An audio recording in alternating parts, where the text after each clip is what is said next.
Hi everyone, this is Nigel with marketingnigel.com, and that's my picture up there on the top left of the screen. And today's video, actually, I'm going to talk about some quick Facebook PPC tips and tactics for low clicks. So you're about to apply this to pretty much anything that you're doing online. If you want to use Facebook as a traffic to generate leads.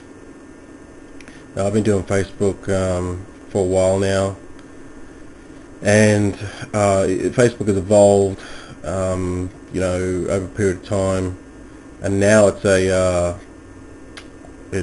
medium that was a bit like Google AdWords, where when it first started, the clicks were very low. You could pick them up for 1 to 2 cents each. Now obviously the clicks have gone up, and that depends on the target audience as well. So if you're generating leads for your home business or your online business, obviously you're going to be paying more for your clicks per click, but you don't have to pay as much. You want to pay as low as possible. So these tips today are really going to help you, and then you can use this in any business that you have to get leads in your funnel. Okay, so the first tip today is your image is 70% important of your total ad, and I'll just show you what I mean. So your image is obviously the image that'll be showing up, and this 70% of your ad is going to be about your image. So you need to keep testing your image, keep retesting it, create 5 ads, test the amount of clicks, and then find the best performing ad, use that as a control, and then retest. So focus on your image 70%. If your headline and the text isn't as good, doesn't matter. It's just as long as your image is most dominant and is the one that's pulling the clicks, then you're pretty much right. In saying that, the higher your the higher that your click-through rate, the lower that you're going to pay for your clicks. Okay, that's just a given. So see, Facebook wants the most relevant ads showing up in front of the most relevant audience, so that's why your click-through rate is very, very important. Okay, let's go to the next tip. So that means that your title is 20% important. So next is your title, which is obviously here. So I've just got here, stop struggling. That's your title. So your image goes first, then your title, then obviously your text. And your text is obviously 10%. So don't really worry about too much of your text. Your text is still important. Focus on your image, then your title, then your grabbers, and then do your then you do your text. Okay, you never ever send traffic outside of Facebook. I mean, I see newbies do it all the time, and they're paying fortunes for clicks. I mean, obviously, if you're promoting a high-ticket product that pays a couple thousand in commissions, then you can afford to buy clicks for $2 each. But you're going to blow your budget pretty quick. You're going to go through a couple $100 worth of clicks very quickly, and that's depending on your how tight you target demographics as well. So you never send clicks outside Facebook. What I mean by that is, when you've got the option there to choose where the URL is going to go, you opt for the internal, which will be a tab inside your fan page. So you need to create a tab, and then you insert your HTML or your website, which will fit inside the tab, which will appear dynamically inside your tab. So see, Facebook doesn't want the traffic leaving, even though you're paying for the privilege of getting that traffic. They're still going to charge you more if you send it outside Facebook. So you need to keep it inside of Facebook. When you pop a squeeze page, whether it's inside Facebook or outside of Facebook, it really doesn't. I mean, you're going to send the visit outside of Facebook, and you're going to try to optimize that squeeze page to then get the opt-in. And just say you just say, for example, your opt-in rate's 50%. So you send 100 visitors to your squeeze page. You squeeze the name, and then they fill in the name, and 50% or 50 people out of 100 will fill it in. Now, whether you do that inside Facebook or outside of Facebook, it's still the same because your squeeze page is optimized for that. So what you want to do is you want to send the traffic inside of Facebook because you can pay less per click, and then your EPC or earnings per click will be a lot higher. So that basically means that you're going to pay less for clicks, and you're going to get more opt-ins for the dollars that you're spending. So you always want to keep the traffic inside Facebook. You can send your traffic outside Facebook, but you're going to pay a lot more. A lot of newbies make this mistake. They send their traffic outside Facebook. Do not do it. Send your traffic inside Facebook. And by doing that, you just create a tab, which is creating an app, and then you can pop that squeeze page inside dynamically inside the tab inside your app. But if you're not sure how to do this, just send me an email or hit me up on Skype, and I can help you out with that. Okay, always create one tracking link per campaign. If you're not tracking, then you're going to be losing money. And usually newbies, they come onto Facebook PPC and they got no idea what they're doing. They put up an ad, they put up some text, they target all of America or all of UK or all of Australia, and then they're paying $2 a click, and then they don't know where the clicks are coming from and how to track it. You must track one per campaign. So let's say, for example, and this leads into my next tip, you keep your demographics tight, and you target one per ad. So for example, just pull up a notepad here and I'll show you what I mean. So let's say, for example, you've got your demographics, which is, let's say, just say you're promoting a home biz offer. You want to getting into your home biz, or whatever you're doing. So you target the USA. You can even go down another level and target individual states. Facebook will let you do that. So let's say, for example, you're going USA, and then you're going, say, Texas, so that's a state. Then you're targeting males 18 to 25 years old, and then you've got your other interests there as well. But see, most people, what they'll do is they'll go USA, they'll go all, which is male and female, and then they'll go 18 to 55. Do not do this.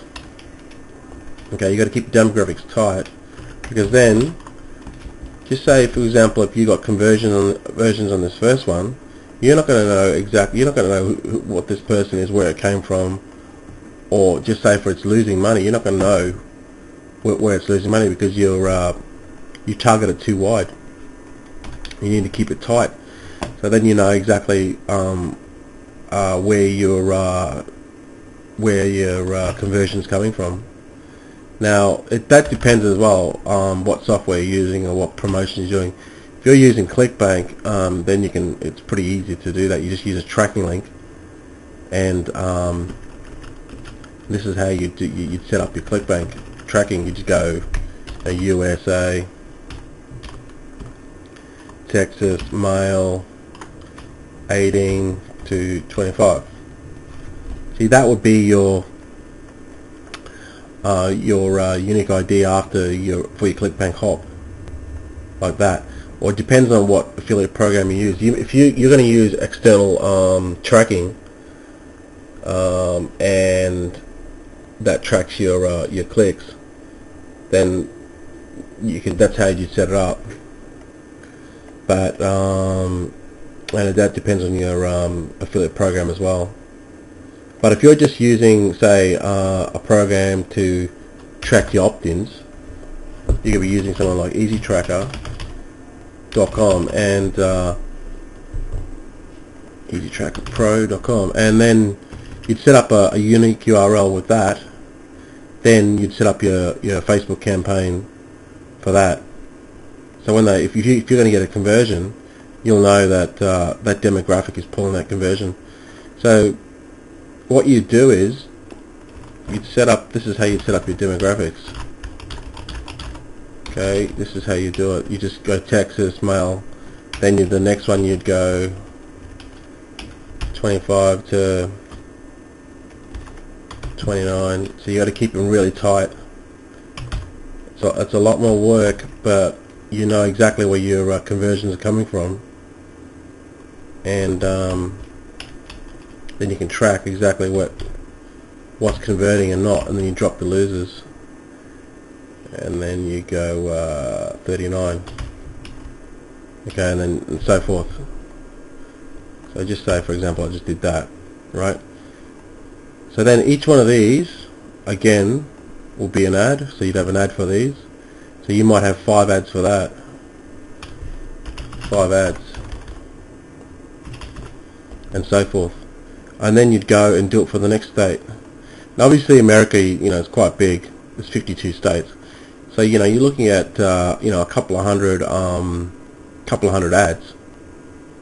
And you're probably thinking, well, that's a lot of work. Each one of these is a campaign with its own tracking link. Each one of these has got an own tracking link. So, you're testing all of these. You might end up with a couple of hundred campaigns.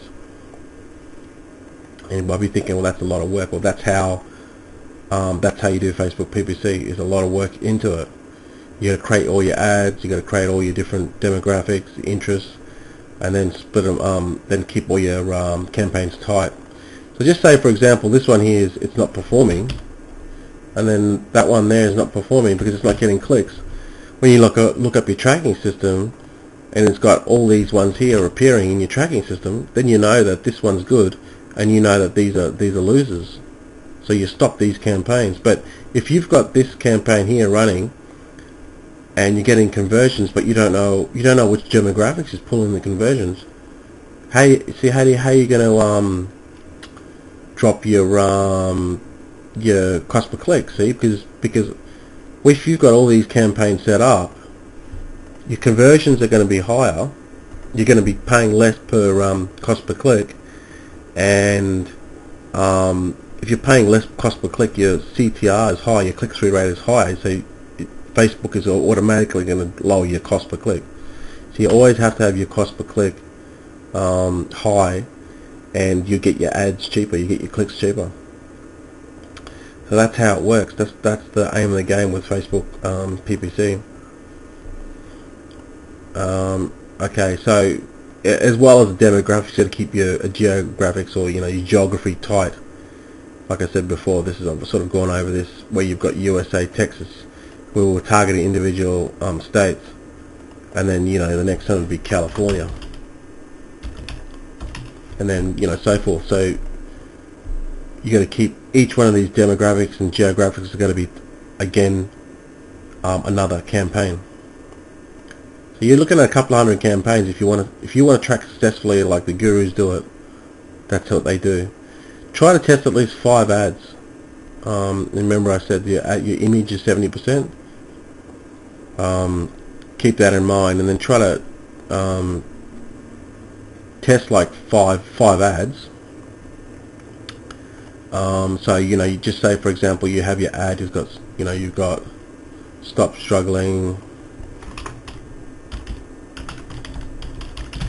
then you'd have your image, and then you'd have your text.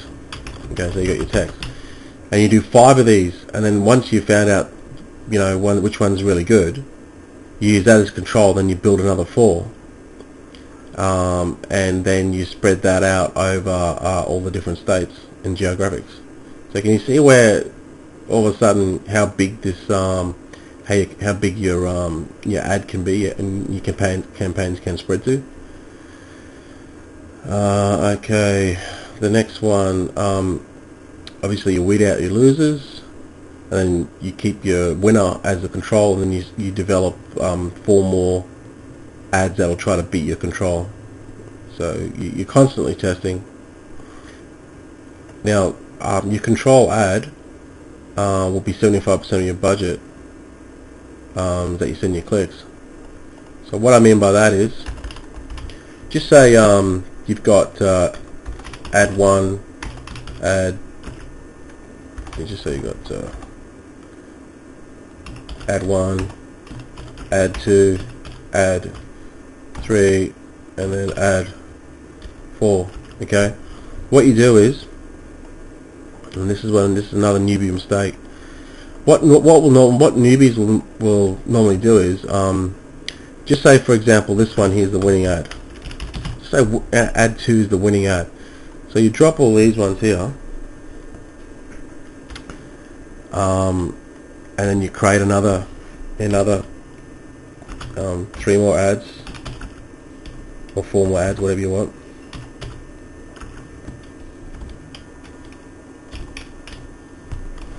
Okay, so you got that. Now you got your winning ad.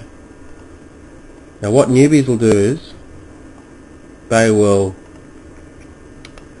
allocate 75% of their budget to the winning ad.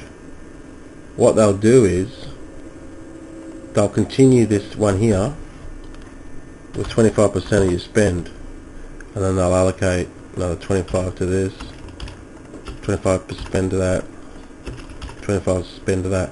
So just say your budget's like $100. You know what I mean? This is what they'll do. They'll then put another 25%, 25%, 25%, and then try to create a new winning ad. That's the wrong way to do it. What you do is, you spend 75% of your ad on your because it's winning already.